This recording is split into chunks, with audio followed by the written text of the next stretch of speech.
नमस्कार, आपके साथ मैं हूं दीपिका। पहली बार विकी के मुंह से निकला है सुशांत का नाम। अब से पहले हम कई बार देख चुके थे कि विकी ने कभी भी सुशांत का नाम नहीं लिया, लेकिन उनकी पत्नी अंकिता ने बहुत बार सुशांत को याद किया।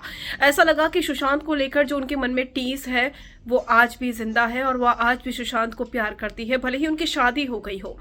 7 सालों का वो रिश्ता नहीं भूल पाई है और सुशांत के जाने के बाद उनकी क्या हालत है वो सब देख रहे हैं। ऐसे में उनकी मां ने हाल ही में इंटरव्यू में भी रिवील किया था कि सुशांत के बारे में बात क्यों नहीं कर सकती है वो, जब सुशांत उसकी जिंदगी का हिस्सा था, हर कोई जानता है और सुशांत और उसका रिश्ता अच्छा था। इवन सुशांत की बहनों से उसकी आज ही बात होती है। लेकिन फर्स्ट टाइम वीकेंड के बारे में करण ने फटकार लगाई विकी को, तो पहली बार विकी के मुंह से निकला है सुशांत का नाम। क्या कुछ कह रहे हैं विकी, चलिए बताते हैं आपको। अगर आपने सब्सक्राइब नहीं किया है तो जल्दी से कर लीजिए ताकि सारी की सारी लेटेस्ट खबरें आप तक पहुंचे जल्द से जल्द। विकी की मां ने जो कुछ कहा, उनके पेरेंट्स ने कॉल किया, इस पर विकी ने अपने पेरेंट्स को डिफेंड किया और कहा कि उन्होंने जो किया सही किया। सोचो अगर तुम होती है, तुम्हारे फादर होते तो वो क्या करते। औकात की बात को भले ही बिग बॉस में दिखाया नहीं गया, लेकिन अंकिता लोखंडे के मुंह से ये बात भी निकली है कि उनके ससुर ने उनकी मां से उनकी औकात भी पूछी है कि तुम्हारी औकात क्या है। हो सकता है कि बिग बॉस में उस सीन को काट दिया गया हो, लेकिन अंकिता ने जब जिक्र किया है तो शायद सही होगा।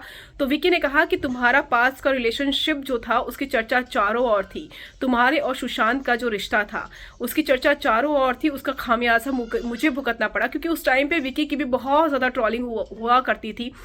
तो विकी ने कहा कि उसका खामियाजा मुझे बहुत भुगतना पड़ा है, लेकिन मैंने तुमसे कभी कुछ नहीं कहा।